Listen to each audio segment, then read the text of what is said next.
नागपुरातील अंबाझरी पोलिसांनी अवैध देशी कट्ट्यासह एका संशयिताला अटक केली आहे। तेलंगखेडी गार्डन परिसरात गस्तीवर असलेल्या पोलिसांच्या पथकाने ही कारवाई केली असून आरोपींकडनं देशी कट्टा आणि मॅगझिन जप्त करण्यात आले आहे। अंबाझरी पोलीस ठाण्याचे वरिष्ठ पोलीस निरीक्षक विनोद गोडबोले यांनी दिलेल्या माहितीनुसार 8 ऑगस्ट रोजी पोलिसांचे पथक तेलंगखेडी गार्डन परिसरात गस्त घालत होते। यावेळी एका संशयित व्यक्तीच्या हालचाली संशयास्पद वाटल्याने पोलिसांनी त्याला ताब्यात घेतले। चौकशी दरम्यान त्याने आपले नाव अतुल सुरेश चव्हाण असल्याचे सांगितले। त्याची झडती घेतली असता त्याच्याकडून एक अवैध देशी कट्टा आणि मॅगझिन जप्त करण्यात आले। या प्रकरणी अंबाझरी पोलिसांकडून पुढील तपास सुरू असून जप्त केलेले शस्त्र कुठून आलेत आणि त्याचा वापर कशासाठी होणार आहे याचा तपास केला जात आहे। आमच्या डीबी पथकाला गोपनीय सूत्राद्वारे माहिती मिळालेली होती की पोलीस ठाणे अंबाझरी हद्दीत जे कल्याणेश्वर मंदिर आहे इथं रात्रीच्या वेळेस एक इसम हातात पिस्टलसारखी वस्तू घेऊन फिरत आहे।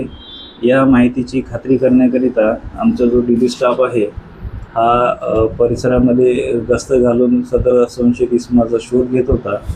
त्या दरम्यान तो मिळून आल्याने त्याला त्याचं नाव विचारलं असता त्याने त्याचं नाव अतुल सुरेश चव्हाण वय 22 वर्ष राहणार भिवसनपुरी असे सांगितलं आणि त्याची झडती घेतली असता त्याच्याकडे काही मिळून आलेलं नव्हतं त्यावेळेस, परंतु विचारपूस करता ते त्याच्याकडे वेपन होतं आणि ते त्याने लपवून ठेवल्याची माहिती दिलेली होती। तर या आधारावर आमच्या टीमने डीबी टीम ज्यामध्ये PSI लोही, PSI पतकोंडे आणि head constable Baljeet, head constable Kamlesh यांच्या टीमने जाऊन आम्ही खात्री केली तिथं। तर त्यांच्या घराच्या आरोपीचं घर जे आहे भिवसनपुरीच्या घराच्या मागे त्याने ते एका सिमेंटच्या पत्र्याखाली एक वेपन लपवून ठेवलेलं होतं, जे पंचासमक्ष जप्त करण्यात आलेलं आहे आणि आरोपी विरुद्ध कायदेशीर गुन्हा दाखल करून पुढील प्रक्रिया सुरू आहे।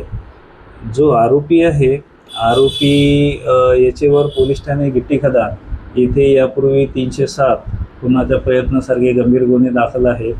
तर त्या अनुषंगाने देखील आम्ही आता तपास करून आरोपी विरुद्ध अधिकाधिक प्रतिबंधक कारवाई कडक करण्याचे प्रस्तावित आहे आमचे। यातील आरोपीचं नाव आहे अतुल सुरेश चव्हाण वय 22 वर्ष राहणार गौतम नगर भिवसनपुरी पोलीस ठाणे गिट्टी खदान हद्दीतील हा आरोपी आहे। याच्यामध्ये आरोपीकडनं एक लोखंडी गावठी बनावीचं पिस्तूल आणि प्लास्टिकची मूठ असलेलं मॅगझिन असं एकूण 75,000 किंमत अंदाजे त्याची 75,000 आहे। तर 75,000चा मुद्देमाल जप्त करण्यात आलेला आहे। यामध्ये जे आमचे पोलीस उपनिरीक्षक आहेत पदकोंडे, पोलीस उपनिरीक्षक लोही, पोलीस हवालदार बलजीत, पोलीस हवालदार कमलेश ननीर, पोलीस अंमलदार प्रवीण लोखंडे, पोलीस अंमलदार राजू तायडे आणि महिला पोलीस शिपाई दीपिका किरंगे यांनी महत्त्वाची भूमिका निभावलेली आहे।